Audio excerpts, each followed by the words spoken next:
One person was speaking to Allah subhanahu wa ta'ala. He said that I understand that everything belongs to you, everything is yours. I don't have anything. I didn't make anything, I didn't create anything, I don't own anything, right? But I have you. And because I have you, now whatever belongs to you is also mine. Right? So Imam Ali also alayhi has said that whoever has found God, they have found everything. And whoever didn't find God did not find anything.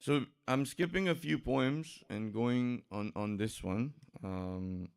I was going to actually perhaps just read the translation of all the rest of the poems. There are certain verses in the poems that are, you know, we can talk about it for as long as Allah subhanahu wa ta'ala wishes, and they're quite enlightening. Like if you were to be attentive towards those verses, when he makes the parables between things, when he gives examples. Um, the English translation that is done is it's been made way too simple than what the poetry is, and so regardless of even that, you will still get the idea when you look at those parables. Okay, so this one is about independence of creations or creatures. Right? That's the title that has been given, that to become independent from others. Okay, so to become independent from others, meaning not to have any need of anyone else. Okay. So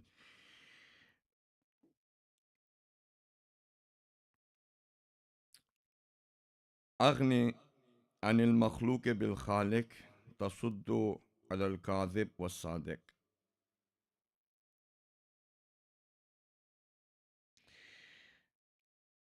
It says that become needless. Become needless from whom? Right? From creation. Makhluk. Bil khaliq. So become needless from people and become in need of Allah subhanahu wa ta'ala. Oh yeah. Become needless from creation and become needy from the Creator.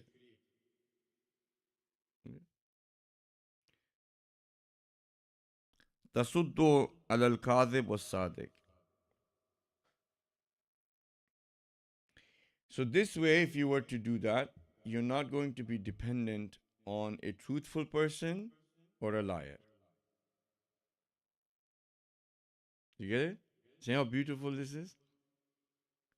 If you were to think. Masan, you feel dependent, and I'm just giving you as an example. Like